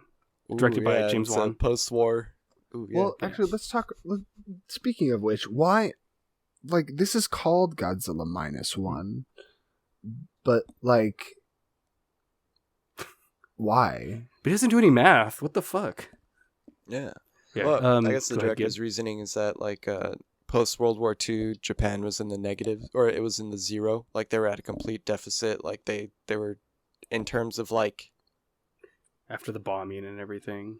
after the bombing, they were kind of like reduced to nothing, and then Godzilla's arrival sets that back To the negative. -1. Okay, Yeah. Yeah. interesting. Which I mean, shit, kind of is like. Yeah. Kind of is true because the fucking government abandons the government Yeah. abandons them. It'd be funny to just call it -2, just because. Just keep going There's- negative. I mean, it gets There's worse. two. There's two. Well, there's two. if there's two kaiju now, kaiju- so -2. that true. That could make sense. Damn. But then you have to do for the third one, you have to do 3 kaiju, and that's when you kind of get kind of weird because last time Godzilla had 3 kaiju, it was kind No, of then you just break form, and it's just Godzilla -1, Godzilla -2, and then Godzilla multiply, like or some random X1 I or hate something. Godzilla X3. G. One thing I wanted to mention beforehand, in GMK, Godzilla, Oh, yes. Mothra, King Ghidorah, the Godzilla in that movie has white eyes, and at one point, I think either Mothra or King Ghidorah is able to wound Godzilla, because Godzilla's a villain in that movie. They're able to break a hole in his shoulder, and he just has this glowing hole. And at one point at the end of the movie, he goes to charge his atomic breath, and when he goes to shoot it, it ends up bursting out of this hole, and that ends up causing like a bunch of other holes to break open, like it. I guess it has to directly come out of his mouth, Mhm. because if not, it like causes him to explode, and that's exactly how the fucking -1 ended. Oh. Like even with the whole like Yeah. beams going out, I think he crumbles Yeah. too. Like Yeah. I was like, oh okay, nice. GMK is a good solid one to watch too, and it's another one you can just kind of jump in on. I think the only lore there is like the first movie and then that. And I guess, I don't know, maybe Baragon's movie and Yeah. then. And Baragon's in that one too. No, because they're all different creatures. They're all different versions. Oh, 'cause that's King right, Ghidorah's a they're different all- version. Yes. So They're the all only one that elementals. matters is the first. Yeah. They're like, yeah. So I had looked this up. I found this the other day, and I looked it up again now because I was like, I know there's something with Zero in the Godzilla series because I saw it the other day when I was doing Mhm. looking stuff up, and it's one of the Godzilla movies, also known as Invasion of the Astro Monsters, Astro Monster. is also yeah. known as Monster Zero. Because the monster they're sent to, that the kaiju are sent to destroy, is Monster Zero. Yeah. And I don't know, and I feel like I want to go watch this now just to see if there was any inspiration or anything taken from bits of it. But like the story is so Yeah. different. I'm like, oh geez. That one's That's not a a great wild one. one. It's not the worst. Although I didn't realize that It's more the of guy a- who directed it also directed like a couple of Ishiro Honda. Yeah. Because he Inashiro. did most Godzilla. He did like the first and then a lot of the other ones Yeah. in the Showa era. Terror of Mechagodzilla, Yeah. Destroy All Monsters. Yeah, it's got a lot. Monster Zero is King Ghidorah's nickname. Monster American. Zero, the Monster X, I think. Well, then if I was gonna say, I think that is it, Yeah. because Monster Zero is isn't that the American name of the movie? yes, I think. Okay, Mm. because I'm wondering if That's that's named after- even his name in the movie. I forget though. well, it's the Monster Zero in the movie is a character. I Okay. can't remember which one it was just saying. I mean, It was saying it's just King Ghidorah. That's just the name that the Zillions Yeah. have for King Ghidorah. I just wasn't sure if it's in the Japanese version too. If that's like a He's- change for America. I couldn't remember. he's Monster Zero from Planet X in that movie. Hell yeah. That's Nice. right. Not my, yeah. I will say, if you watch that one, Yeah. that one's a goofy one. So, like, prepare for, like, a more goofier time. It's not like... I think actually the one that Godzilla does his dance. Like, his jump dance, so... Oh yeah, that is What actually. if this Yeah. director is building to a Ghidorah movie, and like that? Yeah, that's maybe good because if Ghidorah is Monster Zero and this was G-1, this was Godzilla -1, then like Yeah, -1. Godzilla, then the Godzilla Zero could be about Monster Zero and about. Yeah. I'd be down. I mean, Ghidorah's always a solid Saying. one to bring in. You just gotta get, like, creative with the origin, because it's literally like a Chinese 3-headed dragon otherwise. So it's like, well, why does he look like that? Like, because half the time he's an alien, which is weird, but kind of cool. mhm. Yeah. Yeah. But yeah, I imagine they would probably do some changing with his story. Oh yeah, he's one of the ones that has, like, the most changes probably to his origins. But yeah. Gib, Damn. what you thinking? Yeah. Any other thoughts you want? Anything else? Closing statements? Yeah, I mean, I would just say again, go rush out and go watch Godzilla definitely -1. go see it. Especially even if you don't think you're a big kaiju person, it is. If you like a good drama and something that is very emotional and compelling, then I would very much see this. Compelling. Yeah. Yeah, no, it's Yeah. like solid. 10 out of 10, really. Solid experience. It's going to be great with a theater full of people, and it's going to be great in an empty theater. It's a great movie. It's just a good movie, yeah.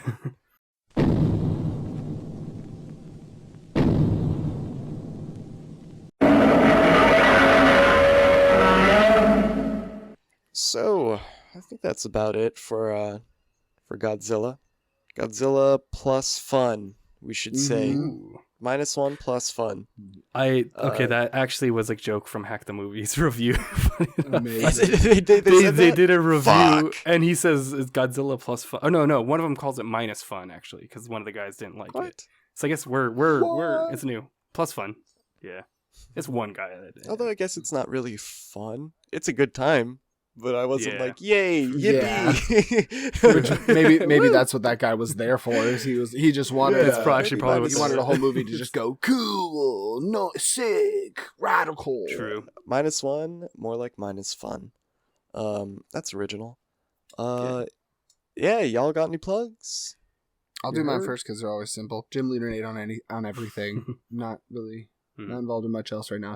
Just doing my own thing. So if you want to follow me on socials just to keep track of either this podcast or any other future projects, Gymleadernate. You know, and I'm gonna piggyback and go second right after that because I'm gonna copy it. My handle is also Gymleadernate. Yeah, damn it! I just said that. You took too long. Judges, check the time. Check the time. You're gonna edit it a little bit so that you're just like Like an a hour minute later. second edit. Yeah. Holy shit! This episode's 3 hours. Nice. Shit, go on. But yeah, follow me on Gibbledang. You know, same thing. I'm gonna be trying to make that Godzilla -1 mini-mate. I'm just working on fucking the spines, which is the worst part. But yeah, follow me there for updates about this podcast too. You know, same thing. Gymleadernate said. What about you, Dala? Yeah, I mean, I'll keep it kind of brief. You can follow me at Dala.art for my Instagram if you want some art stuff. There's also the No Dumb Idea Instagram. Follow there. I try to post little trailers, little thumbnails, little fun things. You can message me or the KDI Instagram if you want, like, Godzilla Rex. Like, if you're like, which one do I start with? You know, feel free to reach out.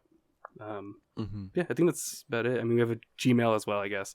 No Dumb Idea. Mail for Godzilla Mail. Yeah, for Godzilla Mail.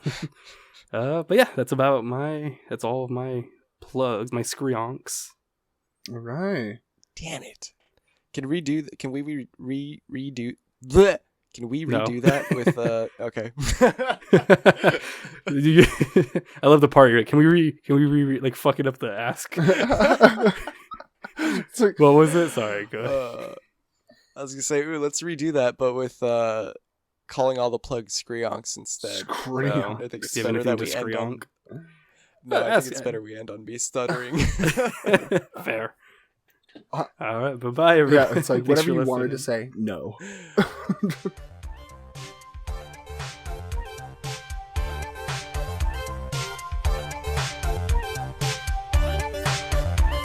No,